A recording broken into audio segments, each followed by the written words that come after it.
आज उन्हीं ब्राह्मणों ने बल के द्वारा विश्वजीत नामक यज्ञ भी कराया है। आज कहते हैं महाराज, यज्ञ पूर्ण होने पर अग्नि से इंद्र के यशों के समान अश्व सिंह अश्व और सिंह के चिन्ह से चिन्ह दिगर के ध्वजा युक्त प्रावभूत होते हुए भी देवता भयभीत हो करके, जबकि दानवेंद्र बल में दानवेंद्र दानी राजा बलि के समान कोई दानी नहीं था। आज इन पर अस्त्र शस्त्र से सज्जित होकर के इंद्रपुरी पर अस्त्र से सज्ज होकर के जिसकी गुरु थे शुक्राचार्य महाराज, पुष्पों की माला शुक्राचार्य ने शंख देकर के विजय का आशीर्वाद दिया था। आज महाराज कहते हैं ये सब पितामह प्रहलाद ये जनरेशन चला आ रहा है। जैसे कहते हैं ना, किस कुल के हो, किस कुल के हो, तो इसी कुल के हैं। आज महाराज कहते हैं कि विष्णु जी जब चर्चा चली तो विष्णु जी ने क्या किया कि आज ऐसे दानी की चर्चा सुनते हुए मुस्कुराते हुए सोचने लगे, अरे इतना बड़ा आज जीत रहे। आज सुखदेव जी परीक्षित को कथा सुना रहे हैं। आज कहते हैं बल इतना बलवान था, और गुरु जी बता रहे हैं, सुनिए, बल इतना बलवान था, इतना बलवान था, तो इतना बलवान होते होते बीच से एक प्रश्न कर दिया शिष्य ने, गुरु जी एक कैसी बलवान था, क्यों इतना बलवान था?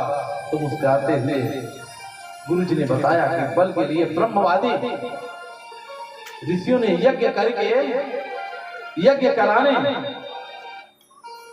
के बाद यज्ञ जब पूर्ण हो गया तो दिव्य रथ व शस्त्र शास्त्र सुलभ करा दिया। और जैसे सुलभ कराया है ना, आज भगवान के सिवा ऐसा आशीर्वाद मिला कि भगवान के सिवा और कोई दूसरा परास्त कर ही नहीं सकता। आज आशीर्वाद जैसे मिला, जब बल के इंद्रासन आज सब जब ऐसी घटना हो गई कि आशीर्वाद मिला, बल ने अपना शरीर का त्याग किया, तो उस इंद्रासन को, खाली चिन्ह को देख कर एक सिंहासन पर विराजमान कौन हो? आज जो भी विराजमान हुआ है उसका भगवान मूल्यांकन करें क्या? तो बलि के समान है, बलि का कण है। आज भगवान को चिंता था, भगवान को देवताओं ने राय दिया। जब बलि के भय से इंद्रादि देवता भयभीत हो गए थे एक बार ना, तो कंदराओं में छिप गए थे, इतना बलशाली था। अपने अपने पुत्रों को दैनीय दशा में देख करके सभी देवता स्वयं तो कंदराओं में छिपे थे, लेकिन आदित्य माता को एक दिन कश्यप ऋषि से इंद्रादि की श्री वापस दिलाने के लिए प्रार्थना करने लगे और उपाय पूछा। तब सुखदेव जी महाराज परीक्षित जी को बोले कि श्री का हानि श्राप राजा बलि को गुरुदेव भगवान सुखदेव जी ने भी दिया था। कहा एक बार वामन अवतार रख करके भगवान विष्णु बल के यहां गए, और जैसे पहुंचे हैं ना वहां, इतना बड़ा दानी कि देख करके प्रसन्न अति उत्तम की आज जैसे पूरी दुनिया इस धरती पर महादानी बलि राजा बलि की चर्चा थी, आज भगवान पहुंच गए और पहुंचने के बाद राजा बलि के अंदर से आत्मा, हे भगवान ऐसा अवतार पुरुष से अवतार धारण करने वाले आपको बारंबार प्रणाम नमस्कार है। तीनों लोगों को नाभि में धारण करने वाले आपको बारंबार प्रणाम है। प्रणाम करते हुए बोले कि तीनों लोगों को पीठ पर धारण करने वाले आपको बारंबार प्रणाम है। सब जीवों के अंतर में प्रविष्ट करने होने वाले प्रभु आपको बारंबार प्रणाम है। आज आदित्य के इस जो व्रत कर रहे थे उसके फलस्वरूप भाद्रपद शुक्ल द्वादशी को भगवान आदित्य के घर आकर के प्रकट हो गए। आज प्रणाम कर रहे हैं। भगवान ने सोचा कि वास्तव में राजा बलि महादानी। आज देखिए महाराज सुखदेव जी महाराज परीक्षित जी को कथा सुना रहे हैं। कहते हैं भगवान नमो विष्णवे काल रूपाय तुभ्यं नमो नारसिंहाय सस्यान्त तुभ्यं नमः काल रुद्राय संहार करते नमो वासुदेवाय तुभ्यं नमस्ते। आशुदेव जी कहते हैं कि तभी भगवान 52 अंगुल के हो गए, जैसे 52 अंगुल के हुए और होते हुए जैसे 52 अंगुल के हुए लोग हमारे आप जैसे भक्त बैठे थे, लेकिन आज 52 अंगुल को होते ही बोले बोलिए वामन अवतार की जय हो, भगवान की जय हो, राजा बलि धाम की जय हो।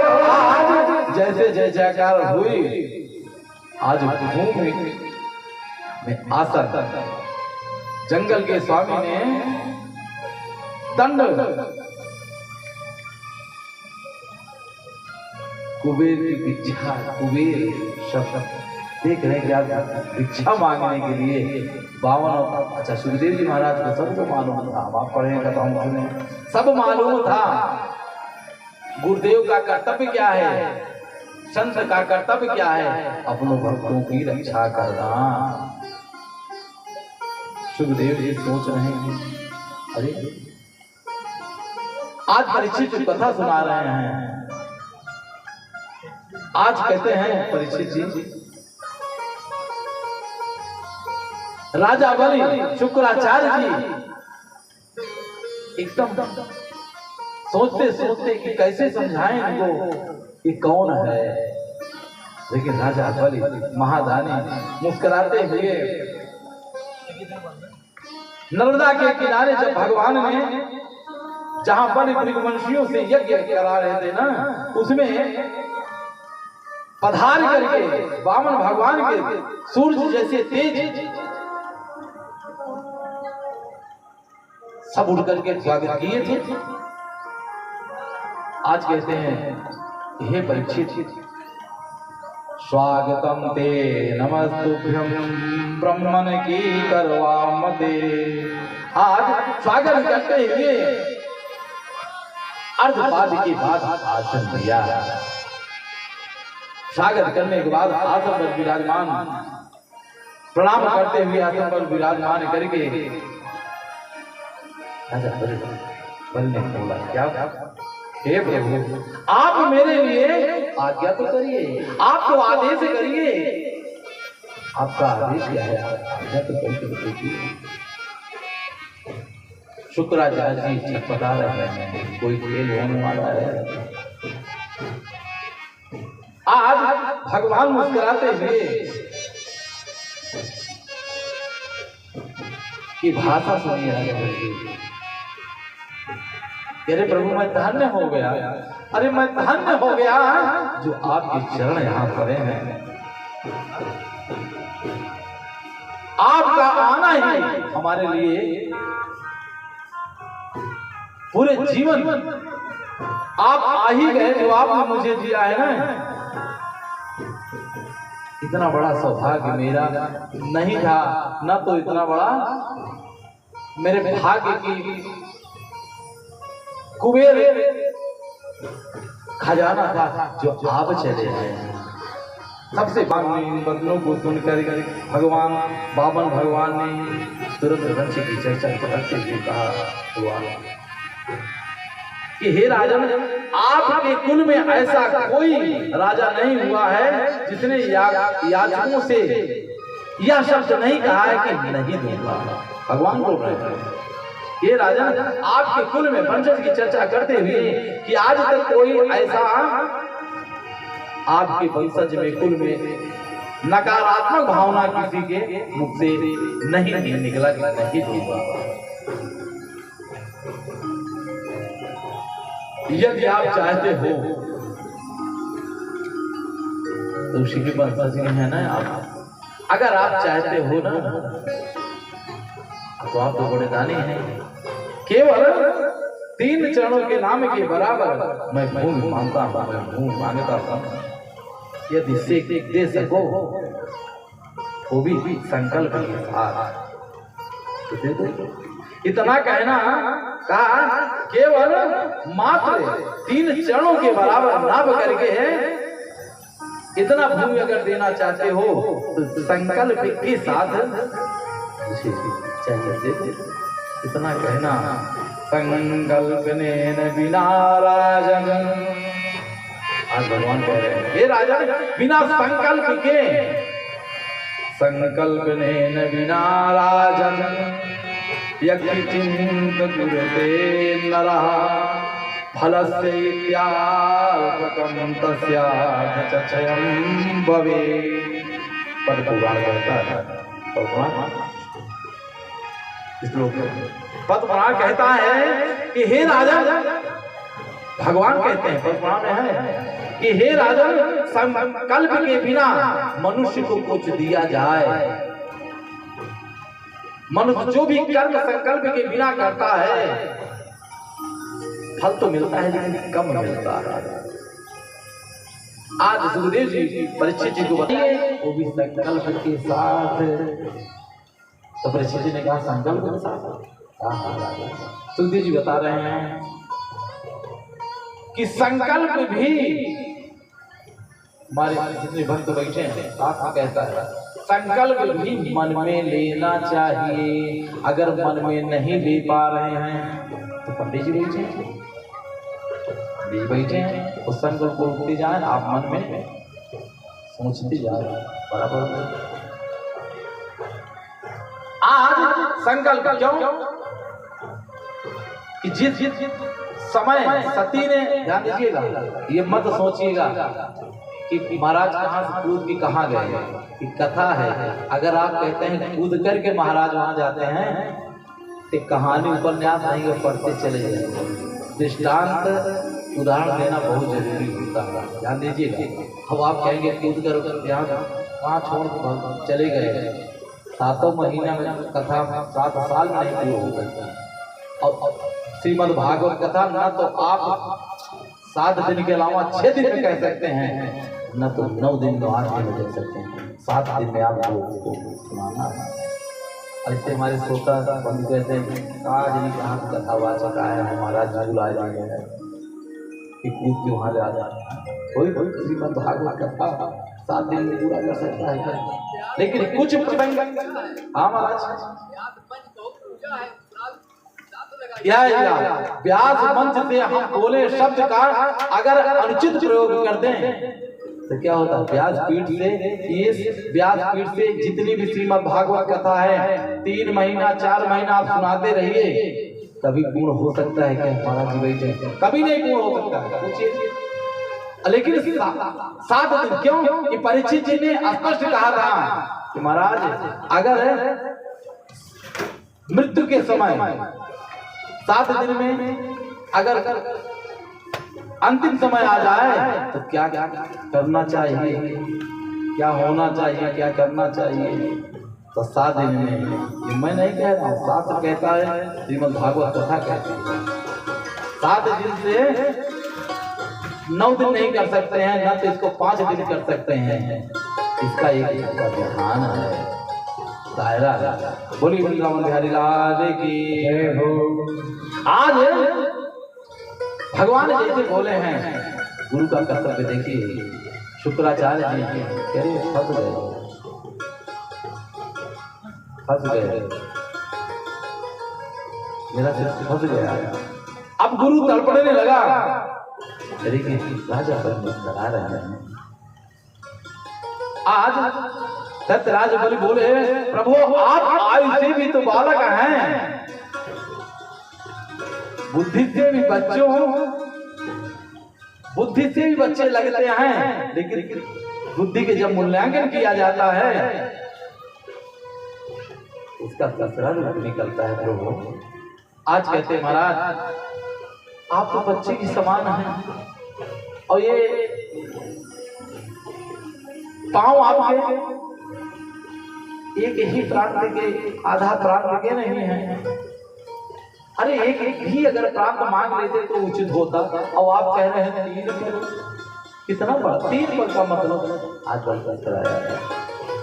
चूंकि निज जानते हो, जान लीजिए, जानते हुए भी, क्योंकि दानी महादानी आज शुक्राचार्य चिल्लाने लगे। बल ने कहा इसमें तो उचित नहीं है कि 3 पद, अरे एक प्रांत मांग लीजिए यार। कहा नहीं 3 पद, कहा ये उचित नहीं है। 3 पद आप मांग रहे हैं दान में, ये उचित नहीं है। आप मांगिए, एक प्रांत मांगिए ना। बल जैसे ही कहा मांगिए, भगवान मुस्कुराते हुए बोले नहीं, केवल 3 पद। अब बल जैसे ही संकल्प के लिए तैयार हुआ, वैसे दैत्य गुरु शुक्राचार्य कहने लगे, सर्वस्व विष्णवे दत्त्वा मूढ़वाटी से कथम। शुक्राचार्य बोल यस्ते स्थानमैश्वर्ये श्रियं तेजो यशासुतम् दासत्याच्छिद्य चक्राय माया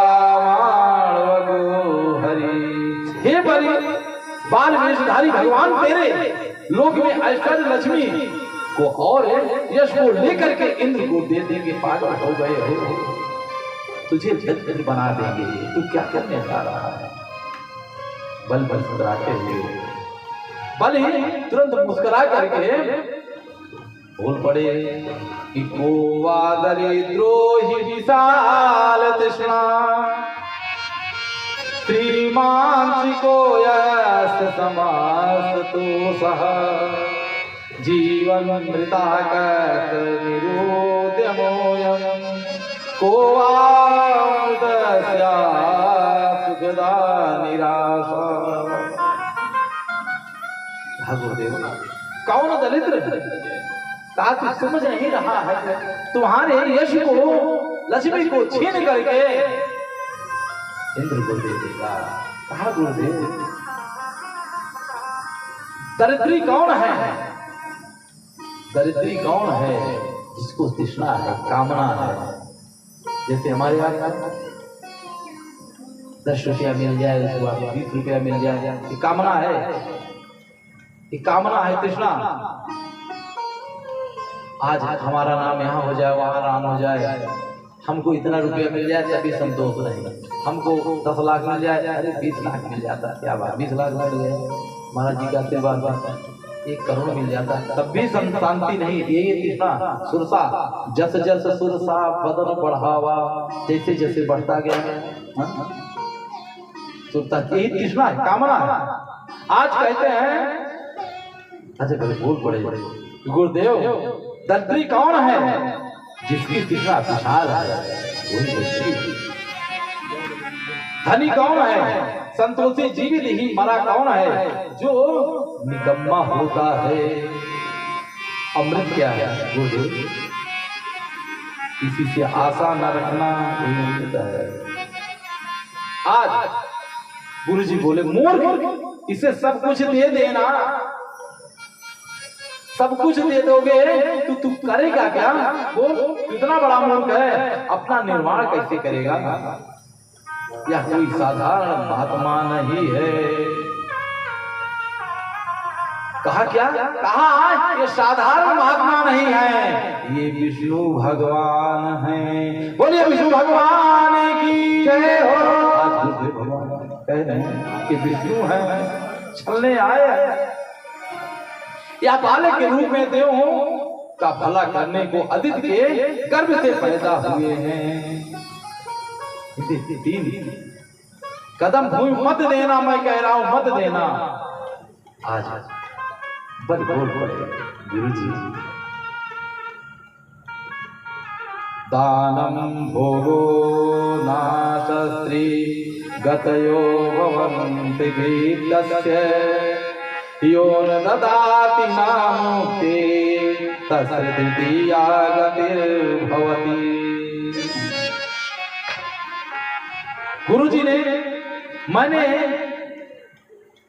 कहा ना, कहा गुरुजी आप कह रहे हैं। फिर गुरुजी ने, मैंने इनसे कह दिया कि मत दो, तुम बता रहे हो कि नहीं? गुरुजी मैंने कह दिया हूं देने के लिए, हाँ बोल दिया, तब कैसे ना करो? और सुन लीजिए गुरुजी, जहां सत्य बोलने से ब्राह्मण आदि के वध की संभावना बनी हो, वहां असत्य भी बोला जा सकता है। लेकिन सुखदेव जी बोले कि यही तो मैं कह रहा हूं कि असत्य तुम बोल रहे हो। जहां ब्राह्मण कन्या का विवाह वहां होता तो बोल देते, अरे तो छला जा रहा है, ये विष्णु है।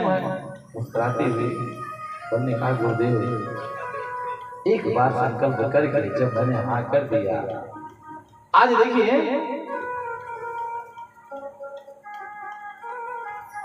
शुक्राचार्य जी ने कहा इसकी मति भ्रष्ट हो गई है, तो शुक्राचार्य जी ने बल जैसे पहली पंक्ति बोले हैं कि धनारे भूमो पशुवश्य कोष्ठे श्री द्वार जना संसारे देह हिताया परलोक मार्गे धर्मानुगो गच्छत जीवे। आज जैसे मुस्कुराते हुए बोले गुरुजी सुने, हे गुरुदेव चाहे मेरे यहाँ पर आकर मांगने वाला चाहे विष्णु ही क्यों ना हो, देखिए कहा कह रहे हैं, लेकिन विष्णु क्यों ही ना हो, मेरे सर्वस्व को चाहे पूरा ले जाए, परंतु मैं मुंह से कह दिया अब मना करने वाले नहीं हैं, क्योंकि रहना नहीं अमर शरीर नर धोखे में मत रही गई। ये 2 दिन का मेला लाया। अब चाहे साक्षात ब्रह्मा विष्णु महेश सब हो, लेकिन अब मना नहीं कर सकते। कहा धन दौलत हमारे आपके लिए, धन धरा के बीच सारा धन गड़ा रह जाएगा, पशु बंधे रह जाएंगे जब मौत का दिन आएगा। नारी भी ये साथ देगी, पंडित जी नारी भी ये साथ देगी, बस केवल देही तक मित्र जन मर घट के आगे मुंह नहीं दिखलाएगा। और ये शरीर क्या है? अब राजा वाले धाम पहुंचे, अरे भाई महाराज जी को पहले देखे हम, आप महाराज जी शक्तिशाली होते, ये शरीर है, ये शरीर कितने दुबले पतले हैं, फोटो देखिए वास्तव में है। और देखिए हमारे आचार्य हमारे गुरुदेव बैठे हैं, कितना बढ़िया शरीर, मोटे ताजे, ब्याज जी कितने मोटे ताजे मूल्यांकन, ये ठीक है। और महाराज जी तो दुबले पतले हैं। देह भी तेरी चिता में, वो जानती कहाँ है? ऐसे शरीर महाराज जी देखो, इस शरीर जो गोरे गोरे आज नई नई साबुन लग रहे हैं भैया, लग रहे हैं शरीर पर, कभी अहंकार नहीं करना चाहिए। क्यों? देह भी तेरी चिता में यूं ही जल भूल जाएगी, अंत में हरि नाम ही सच्चा सखा कहलाएगा, अंत में हरि नाम ही सच्चा सखा कहलाएगा। इसलिए आज धन दौलत कि काकर ब्याई राई, काकर ब्याई राई पाई पाई जोड़ के, काकर ब्याई राई पाई पाई जोड़ के, पूरी जई है तो करना छोड़ के, पूरी जई है तो करना छोड़ के, काकर ब्याई राई, काकर ब्याई राई पाई पाई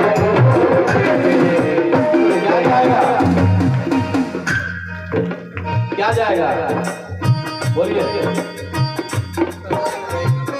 जो भगवान के पास पहुंची बात बादर शिवजी नाई अपमाना, सागर शिवजी नाई अपमाना, पर नमोगी सत आप गुण गाथा, पर नमोगी सत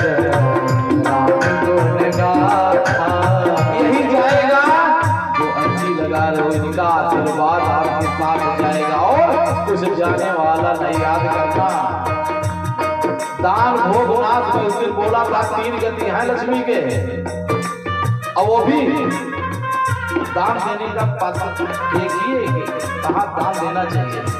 दान नहीं दिए भोग भोगते रहे तो नाश की गड्ढे में निश्चित है, साथ में गलत नहीं होता था। गिर जाना है, सब जोड़िए, परिवार जोड़िए, सब कुछ जोड़ते जोड़ते भगवान के नाम की महाराज के स्थान को भूलिए नहीं।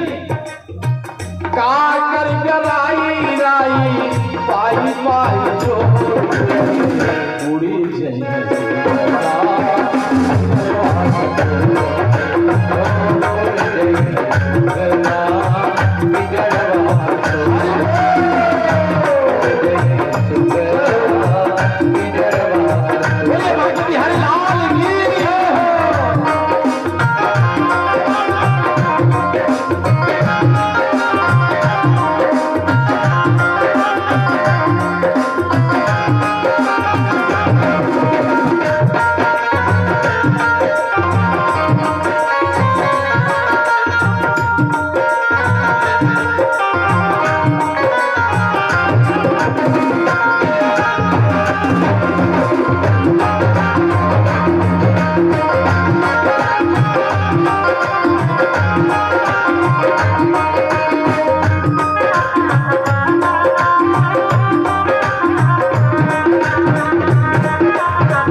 कोई साथ जाता है क्या? बोलिए, कोई नहीं जाता? मेरी माता बहने जितनी भक्त बैठे केवल साथ जाएगा तो महाराज जी का आशीर्वाद। केकरा संग जाई पियरवा, केकरा संग जाई पियरवा, केकरा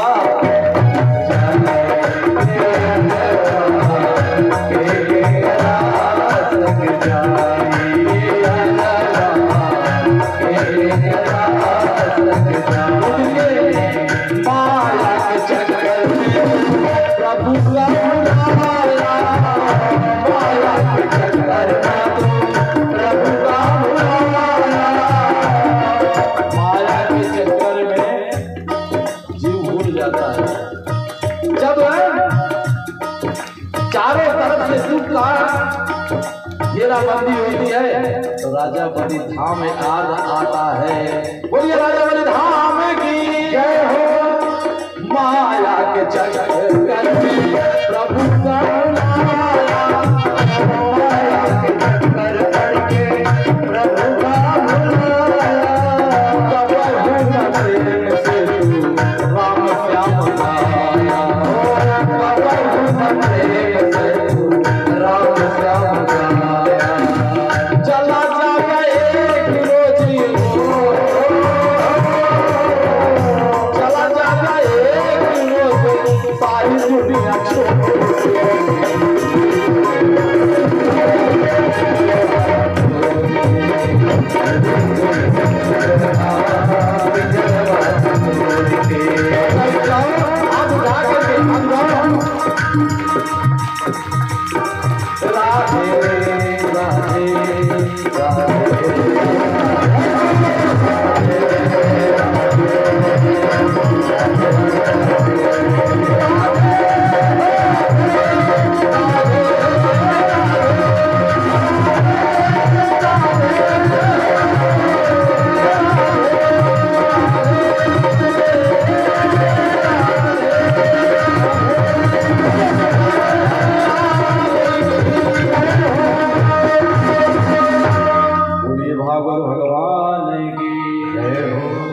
सुखदेव जी महाराज गुरुदेव जी जाकर टोटी पर बैठे और जैसे बैठे ना बल ने कहा गुरुदेव साथ कुछ ज्यादा नहीं है। आज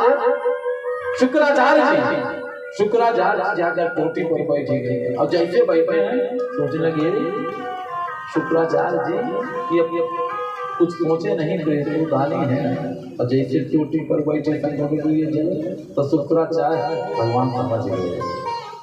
एक पुष्प उठाया और से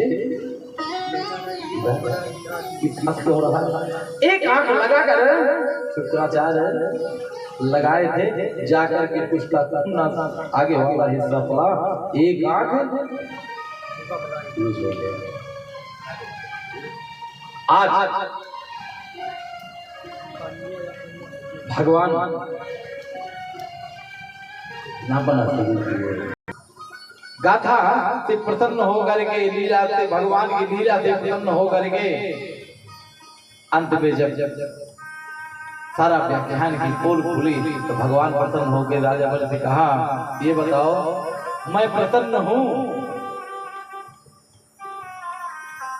अभी क्या चाहते हो?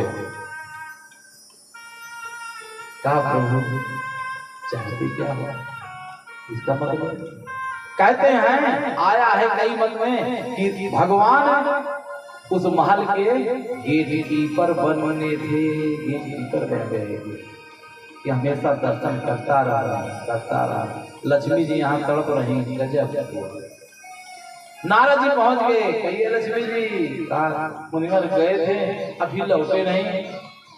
कहा लौटेंगे भी नहीं क्योंकि भगत के बस में है भगवान, अब लौटना मुश्किल है। कहा क्यों, अब क्या करें? कहा जुगाड़ लगाओ। कहा कहिए तो मैं जुगाड़ लगा दूं। कहा ठीक। आज लक्ष्मी जी दौड़ करके बल्कि यहाँ पहुंची, रक्षा सूत्र लेकर और जा करके बहन बन के, याद करिए, बहन बन के जब अच्छा सूद बांधे हैं, राजा परेशानी था, कहा बहना चाहिए क्या चाहिए? अब बोल भी न बोलेगी लक्ष्मी जी है, कहा भैया अगर जीव को उपार्जन के लिए आप कहीं नौकरी कर लेते, क्योंकि पति के रूप में भगवान थे। असम नारद जी का खेल था, नारद जी का खेल था, अब बन गए सीधे मैया। कहा आप ठीक है, कहा नौकरानी के रूप में, आज गेट कीपर के रूप में परम पिता परमेश्वर ब्रह्म विष्णु और लक्ष्मी जी। अंत में जाकर बहुत दिन बाद एक हुई लक्ष्मी नारायण की। बोलिए लक्ष्मी नारायण की जय हो। आज इस कथा को सुनाते सुनाते सुखदेव जी महाराज कहते हैं कि मन पुत्र नवक के और नाभाग्य पुत्र अम्बरीश की चर्चा पर विराजित हो गए। दुर्वासा ऋषि एक बार एकादशी पर अम्बरीश ने क्या किया कि सुखदेव जी कहने लगे, हे परीक्षित, अम्बरीश एकादशी और दुर्वासा ऋषि उस दिन अम्बरीश जी के यहाँ पधारे हैं। दुर्वासा ऋषि जैसे जब पधारे एकादशी का दिन, अम्बरीश यहाँ पहुंचने के बाद द्वादशी की छुआई थी। ये हुआ कि स्नान करने के बाद पारण हो, एकादशी व्रत के बाद दुर्वासा ऋषि ने कहा स्नान करके आए तब पारण हो। पारण होने के बाद तब भोजन प्रसादी किया जाए। आज इस कथा को सुनाते हुए सुखदेव जी कि मनुष्यों के लिए सूत्र मिलता है कि राखी न सके राम के द्रोही, जो भक्त स्वयं को कष्ट हो जाए, भक्ति रक्षा भगवान करते हैं। जिस प्रकार चंद्र इंद्र का बेटा चंद्र प्रहार किया था, जानकी जी के पैरों से भगा था, तो नारद जी ने वहां मिल करके एक संत हमारे आपके लिए, जब कोई कष्ट आता है जंत भगाता, तब भी नारद जी एक संत मिले। और यहाँ अम्बरीश की कथा में जब दुर्वासा ऋषि ने अपने जटा से निकाल कर जब मारना चाहा अम्बरीश सर को नीचा करके, तब भगवान ने अपने चक्र को छोड़ दिया। दुर्वासा जैसे ऋषि के पीछे पीछे वह चक्र दौड़ा लिया। किसकी कृपा है? तब भी नारद मिले हैं, संत मिला है। संतन के संग लागी रे तेरी बिगड़ी बनेगी। संत के शरण में आ जाओ। जितने माता बहने बैठे हैं ध्यान सुनना, किसी संत के सन्निधि में अपना जीवन सौंपोगे तो कभी अमंगल नहीं होगा। क्योंकि समय अधिक सुनाना कुछ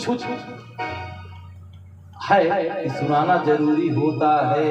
श्रीमद् भागवत कथा है, वृंदावन बिहारी लाल की। आज अम्बरीश की कथा को सुनाते हुए सुखदेव जी महाराज आगे बढ़ते हैं, कहते हैं कि मन पुत्र की वंश की चर्चा किए हैं और कहते हैं अरे राजन, आज दसम स्कंद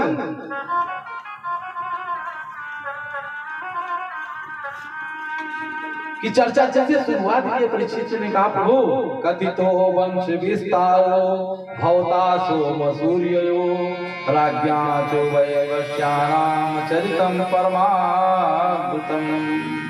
आज कहते हैं कि हे प्रभु, सूर्य और चंद्र वंशों का वर्णन करते हुए कुछ समझ आइए। आज हे राजा, कृष्ण भगवान की कथा गंगा जी की तरह वक्ता सुनता है ना, तो गंगा जी तरह श्रोता और प्रश्न पूछने वाला तीनों को पवित्र करती है। बोले वृंदावन बिहारी लाल की जय हो। आज कहते हैं राजा, मथुरा के राजा उग्रसेन थे। पुत्र उग्रसेन की पत्नी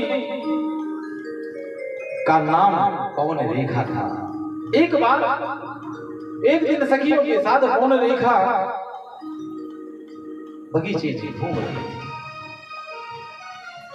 बगीचे में घूमते घूमते वहां पर कालनेम राक्षस नाम का राक्षस था, वहां आया और उग्रसेन का रूप बनाकर आया, पौन रेखा को एकांत में ले गया, ले जाकर के समागम करने को कहा। और जैसे कहा पौन रेखा बोली पति ऐसा नहीं की जाए, चूंकि रूप बनाया था, दिन रात किए पुण्य सब छी जाए। दिन में काम यातना अगर होता है तो सारे जीवन का पुण्य की क्षति हो जाती है, भागवत कहता है, मैं नहीं कह रहा हूं। आज महाराज लेकिन राक्षस नहीं माना, नहीं मानना का परिणाम क्या हुआ? बगीचे में जब सखियों के साथ अस्त व्यस्त कपड़े को सारे सखियों ने देखा, जब तो घबरा करके आई और सहेलियों से पूछा ये क्या है? पौन रेखा कहाँ गई? पौन रेखा आज कर्म के अनुसार मनुष्य को उसका फल मिलता है। उस समय आने पर क्या किया? क्योंकि अब बचाना था, लज्जा भी बचानी थी। जब समय आया जन्म होने का तो कंस नाम के बड़े कंस पैदा हुआ है। एक कांच के लपेट करके ऐसे स्थान पर फेंक दिया कि आज कोई वहां देखने वाला नहीं है। देखा कौन?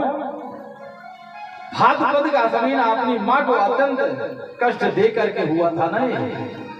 आज जमुना स्नान करते समय महाराज सूरसेन बटेश्वर स्थान बटेश्वर है, सूरसेन को जाकर के स्नान करने के लिए जा रहे थे, वहां पर मिले हैं, लाकर के पाल पोषण किया। आज उनको पता ही नहीं, वही हुआ कंस। जब बड़ा हुआ तो बहुत उत्पात करने लगा। आज कहते हैं महाराज उत्पात करते करते इतना अत्याचार बढ़ गया कि असहनीय हो गया। आज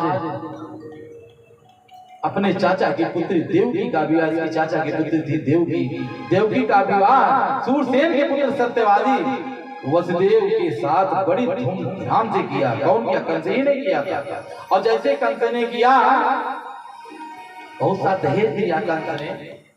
बहन को बहुत मानता था कंस से ज्यादा, देवकी जी को कोई मानता नहीं था। आज देवकी को रथ में बिठा कर जैसे स्वयं रथ चलाकर स्वयं रथ कह नहीं, मैं बहन को अपने स्वयं रथ चला के जाऊंगा। और जैसे ले जाकर के रथ पर बैठा करके रथ स्वयं चला रहा है, विदा करने के लिए चला है, तभी उसी समय आकाशवाणी हुई कि अरे मूर्ख, जिस बहन को तू इतनी प्रसन्नता से इतनी खुश होकर के ले जा रहा है ना, इसी बहन का, जिस बहन को ले जा रहे हो इसी बहन का तुम्हारे 8वां पुत्र तुम्हारा काल होगा। आज इतना सुनना मन में विचार तो आया कि 8वां पुत्र, लेकिन क्रोध में आकर के म्यान से तलवार खींचा, दिमाग में आया न रहेगी बात न बजेगी बांसुरी। आज देवकी के केस को पकड़ करके माने को जैसे तैयार हुआ, लेकिन फिर सोचा न ऐसा नहीं, लेकिन फिर सोचा, 3 बार सोचा है, 4 बार दिया गया, 4 बार। चौथी बार सोचा इसको मार ही देना ठीक है। आज वसुदेव जी की सोचने लगे, वसुदेव जी भी अंदर सोचने लगे कि दुष्ट कंस हो क्या गया है। ऐसे इस समय ऐसा है कि मैं समझाऊं तो समझाऊं, कैसे समझाऊं। आज बोल बड़े के राजा भोजवंश के दीपक बड़े बड़े सूरवीर आपको लोहा मानते हैं, या स्त्री होने के साथ साथ आपकी बहन है ना, इसलिए अपराध को माना अत्यंत पाप है, अत्यंत पाप है, घृत है, कार्य है, घृत कार्य है। और बहन